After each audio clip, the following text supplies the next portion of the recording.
Conjunction के प्रकार को हम लोग देखते हैं, टाइप्स ऑफ कंजंक्शन। अभी हम लोग कोऑर्डिनेटिंग कंजंक्शन की बात करेंगे। कोऑर्डिनेटिंग कंजंक्शन जो क्या करता है, जॉइंस टुगेदर वर्ड्स, फ्रेजेज और क्लॉजेज ऑफ इक्वल रैंक। ये याद रखना पड़ेगा आपको, इक्वल रैंक और इम्पॉर्टेंस, माने इक्वल रैंक का सेंटेंस। कोऑर्डिनेटिंग का मतलब ही क्या होता है आपको, रैंकिंग इक्वली, कोऑर्डिनेट करे सेंटेंस जो है, या दोनों सेंटेंस जिसको हम लोग जोड़ते हैं वो कोऑर्डिनेट करता है, सबऑर्डिनेट नहीं होता है एक दूसरे का। दोनों ही इंडिपेंडेंट क्लॉज होता है, दोनों क्लॉज प्रिंसिपल क्लॉज होता है, दोनों किसी पर डिपेंड नहीं होता। तो इसको याद रखने का आप जो है, ये जॉइंस क्या करता है, इंडिपेंडेंट क्लॉज। ये भी 4 तरह के होते हैं, लेकिन आपको इसको याद रखने का एक फॉर्मूला आप याद रखिए, फैन बॉयज, FANBOYS।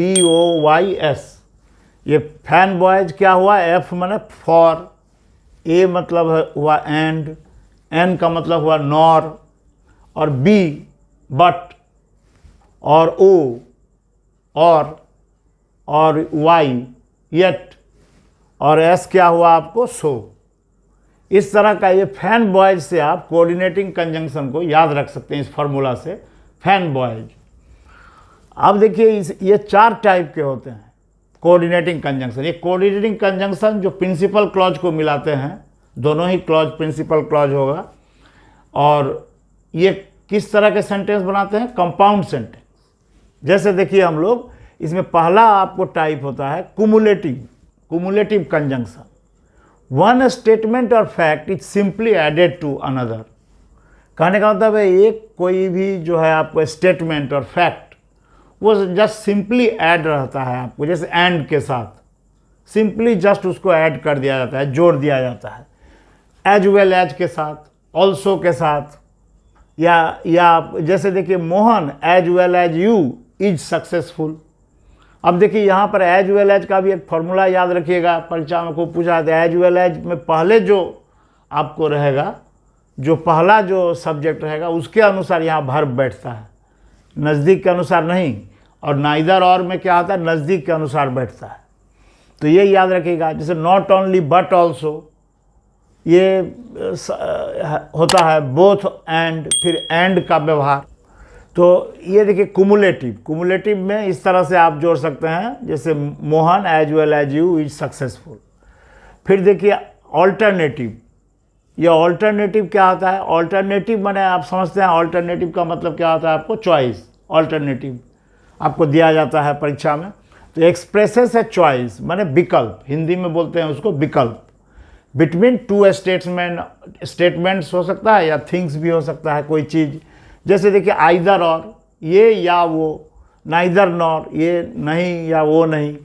तो अदरवाइज, जैसे देखिए he is neither a fool, he is either a fool और ए रोग। कहने का मतलब है वह या तो मूर्ख है या कोई विलन है। रोग का मतलब क्या होता है, जो शत्रु टाइप का, रोग, विलन। तो अब देखिए, तो इसमें चॉइस दिया जाता है आपको, जैसे आइदर और, नाइदर नॉर, इस तरह का कोई चॉइस। जैसे देखिए he is neither happy nor sad, he is neither happy nor sad. हाँ, इस तरह से जैसे आइदर और, ये भी आपको जो है इस तरह से ऑल्टरनेटिव चॉइस दिया जाता है। यहाँ चॉइस का बोध हो रहा है आपको। फिर एक होता है एडवर्सेटिव। एडवर्सेटिव मतलब होता है वो कंट्रास्ट का, विरोधाभास का बोध कराता है। एक्सप्रेसेस कॉन्ट्रास्ट या अपोजिशन, जिसको बोलते हैं हम लोग इंग्लिश में, opposition, opposite statements between 2 statement और आइडियाज। 2 स्टेटमेंट और आइडियाज कैसा होगा यहाँ, विरोधाभास। इसीलिए इसका सबसे बढ़िया जो है आपको जो है, जो बहुत हम लोग जो है इसको लगाते हैं, वो क्या है, कंजंक्शन बट। अब देखिए विरोधाभास वाला स्टेटमेंट, जैसे देखिए यहाँ पर स्टिल, हम लोग जानते हैं येट। हाँ, जैसे only, however, but, nevertheless, whereas, ये सब। जैसे he is slow but he is steady. कहने का मतलब स्लो है लेकिन लगातार चल रहा है, slow and steady wins the race. उसी तरह ही slow but he is steady. अब देखिए दोनों सेंटेंस को यहाँ बट जो है, दोनों ही प्रिंसिपल क्लॉज है, ही इज स्लो और ही इज स्टेडी।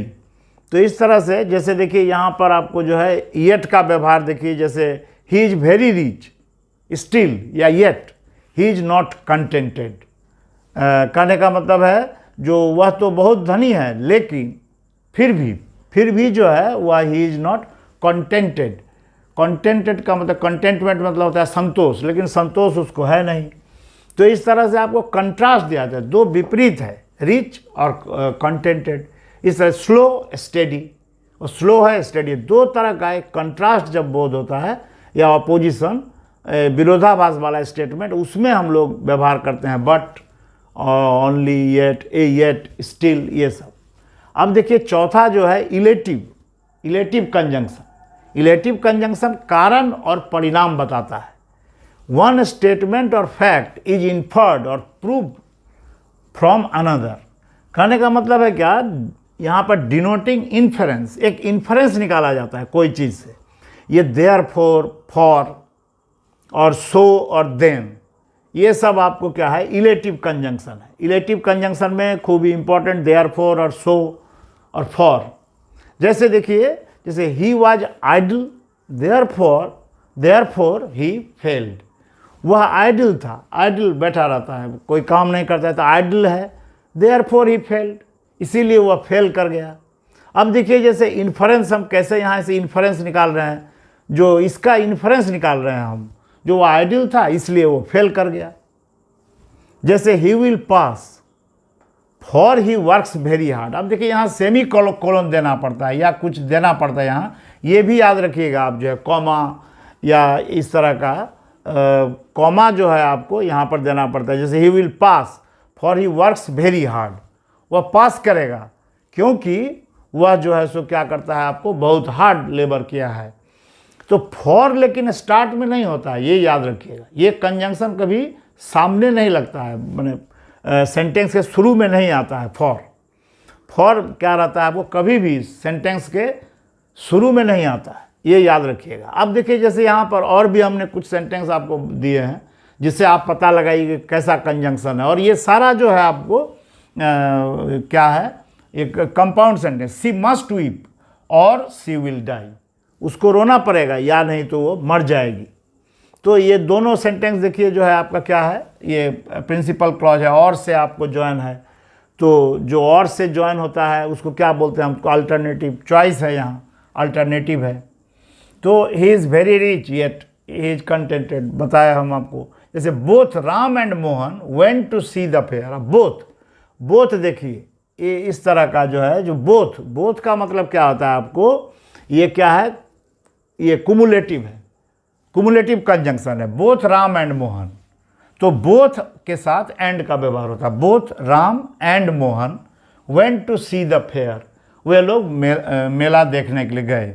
तो बोथ राम एंड, तो बोथ और एंड दोनों एक साथ। जैसे he is neither happy nor sad, ये किस तरह का हुआ, आपको यहाँ पर क्या दिया जा रहा है, आपको कोई चॉइस दिया जा रहा है, तो चॉइस को क्या बोलते हैं, अल्टरनेटिव। तो ये अल्टरनेटिव कंजंक्शन हुआ, he is neither happy nor sad.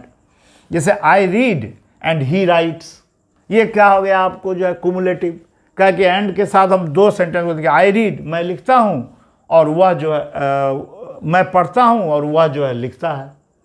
तो ये दोनों का एंड से जोड़ा गया है, तो ये क्या हुआ आपको, कुमुलेटिव। दोनों सिंपल स्टेटमेंट है और इसको जो है जस्ट सिंपली एडिट कर दिया गया है एक स्टेटमेंट और फैक्ट को। जैसे they did not walk fast so they were late. अब देखिए यहाँ पर ये सेमी कॉलन लगाना पड़ता है आपको इलेटिव में। ये इलेटिव याद रखिएगा, इलेटिव कंजंक्शन जब होगा सो, जैसे they did not walk fast, वे लोग जो है तेज नहीं चले, सो दे वेयर लेट, इसलिए वे लोग क्या हो गए लेट हो गए। तो ये सो लगा और इसके आगे देखिए सेमी कॉलन। ये सेमी कोलोन या कहीं पर जहाँ भी लगता है, कहीं पर मान लीजिए आपको कॉमा लगता है, इसको देना बहुत ज़रूरी है। ये इलेटिव में आपको जो है यहाँ पर, जैसे यहाँ पर आपको लग रहा है, देखिए इलेटिव कंजंक्शन में ज़्यादातर यहाँ पर सो जब भी हम लोग लगाते हैं, या यहाँ पर ये देखिए यहाँ जैसे he is very rich comma, तो इसको याद रखिएगा, ये कॉमा या सेमी कॉलन। जैसे ही they did not walk fast semicolon, और सो दे वर लेट। तो कोलोन सेमी कोलोन का भी मिस्टेक जो है कंपटीशन में दिया जाता है, कहाँ कॉमा नहीं लगाया जाता है, तो उस तरह से आपको जो है वो कंपाउंड सेंटेंस में इस तरह का दिया जाता है। और ये याद रखिएगा, साथ कोरिलेट जिसको कोऑर्डिनेटिंग कंजंक्शन बोलते हैं, ये फैन बॉयज इस फार्मूला से, फॉर, एंड, नॉर, बट, और, येट, सो, सबसे इम्पॉर्टेंट जो है ये 7 कंजंक्शंस। तो हम लोग सब तरह के कोऑर्डिनेटिंग कंजंक्शन को देखें, तो बहुत सारा ऐसा भी होता है जहाँ पर कोऑर्डिनेटिंग कंजंक्शन नहीं भी लगता है, लेकिन सिर्फ आपको जो है सेमी कोलन से भी काम चल जाता है, वो भी हम लोग देखेंगे।